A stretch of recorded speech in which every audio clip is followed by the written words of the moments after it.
మహబూబ్నగర్ టౌన్లో హసనుద్దీన్ గారి కుమారుడు నిజాముద్దీన్ అమెరికాకు దాదాపు 10 సంవత్సరాల కిందట చదువు రీత్యా ఆ తర్వాత ఉద్యోగ రీత్యా అక్కడే ఉంటున్నాడు. 2-3 రోజుల కిందట త్రూ సోషల్ మీడియా తెలిసింది నిజాముద్దీన్ని పోలీసులు కాల్చి చంపినారన్నట్టుగా మీడియాలో అందరూ కూడా చూడడం జరిగింది. అంతవరకు కూడా అబ్బాయి చనిపోయి దాదాపుగా 3rd నాడు ఇన్సిడెంట్ జరిగిందని తెలుస్తున్నది. మరి అది చాలా ఆలస్యంగా కూడా ఈ అంశము బయటికి రావడం జరిగింది. వారి స్నేహితులు ఫోన్ చేసి వారి పేరెంట్స్కి చెప్పాలని కోరిందని, ఆ తర్వాత వాళ్ళ ఫ్రెండ్స్ ఎవరు ఫోన్ చేసి వాళ్ళ ఫ్యామిలీకి చెప్పిందని, ఆ తర్వాతనే ఈ విషయాలు బయటికి తెలిసినాయి. మరి ఆ అబ్బాయి మరి నిజాముద్దీన్ గూగుల్ కంపెనీలో ఉద్యోగం చేస్తున్నాడు. చాలా మంచివాడు, చాలా డిసిప్లిన్ కలిగినటువంటి అబ్బాయి. అన్నటువంటి విధంగా వాళ్ళ పేరెంట్స్ చెప్తున్నారు, ఎక్కడ కూడా పొరపాటు చేసేటటువంటి వ్యక్తి కాదు మా అబ్బాయి అని చెప్తున్నారు. మరి అక్కడ పోలీసులు ఏదో ఇద్దరు గొడవ పడుతున్నప్పుడు పక్కన ఉన్నట్టు నేబర్స్ కాల్ చేస్తే వచ్చినప్పుడు మరి ఆ తర్వాత జరిగినటువంటి ఆ ఘటనలో ఆ అబ్బాయిని మరి షూట్ చేస్తే ఆ అబ్బాయి చనిపోయినట్టుగా మనకు పెద్ద ఎత్తున మరి ఈరోజు అన్ని చోట్ల కూడా వార్తల ద్వారా మనకు తెలుస్తున్నటువంటి వార్త.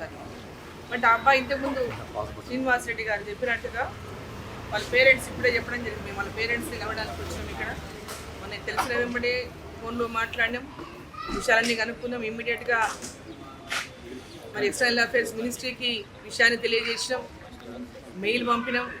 అదేవిధంగా తొందరగా ఈ విషయాలు తెలుసుకోవడమే కాకుండా తొందరగా అబ్బాయి బాడీని కూడా మరి ఇండియాకి తీసుకొచ్చే విధంగా ప్రభుత్వం చొరవ తీసుకోవాలని చెప్పి కోరడం కూడా జరిగింది లేఖల ద్వారా. ఈరోజు వాళ్ళ కుటుంబ సభ్యులు కోరుతున్నట్టుగా బాడీని ఇక్కడి నుంచి తేవడానికి ఖర్చును భరించేటటువంటి పరిస్థితిలో మేము లేము. మా అబ్బాయే మా కుటుంబానికంతా అక్కడి నుంచి తను పని చేస్తూ ఆ డబ్బులు పంపితే మేమందరం కూడా మా కుటుంబాన్ని పిల్లల్ని చదివించుకోవడం అంతా చేసేవాళ్ళము. మా ఇప్పుడు ఎర్నింగ్ పర్సన్ ఆయన్నే. మరి మేము అక్కడ తెచ్చుకోవడానికి కూడా మాకు చాలా ఇబ్బంది. ప్రభుత్వం ద్వారానే ఆ బాడీని ఇక్కడ తెప్పించేటటువంటి విధంగా ఏర్పాటు చేయమని వాళ్ళు కోరుతున్నారు. మరి తప్పకుండా ఆ విషయంలో మేము చొరవ తీసుకుంటాము, ఖచ్చితంగా ప్రయత్నం చేస్తాము ఈ విషయాన్ని చెప్పడం జరిగింది. బాడీ కూడా తొందరగా వచ్చే విధంగా మళ్ళీ నేను ఎల్లుండి ఢిల్లీ వెళ్తున్నాను. సో వెళ్ళినప్పుడు ఎక్స్టర్నల్ అఫైర్స్ మినిస్ట్రీలో మాట్లాడి మరి అక్కడ బాడీ తేవడానికి ఇంకా ఆలస్యం కాకుండా త్వరగా బాడీని ఇక్కడ తీసుకొచ్చేటటువంటి విధంగా ఆ విధమైనటువంటి విధంగా మేము ప్రయత్నం తప్పకుండా చేస్తామని వారికి చెప్పడం జరిగింది.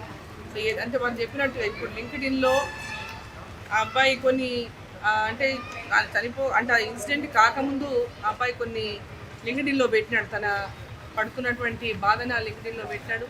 అక్కడ తనను హెరాస్ చేస్తున్నారని, నన్ను రేసింగ్ హెరాస్మెంట్ చేస్తున్నారని, వర్క్ ఫ్రాడ్ అని, నన్ను బాగా ఇబ్బంది గురి చేస్తూ ఉందనేటటువంటి విషయాన్ని ఆ అబ్బాయి పెట్టినటువంటి లింక్డ్ఇన్లో పెట్టిన మెసేజ్ ద్వారా అర్థమవుతూ ఉంది.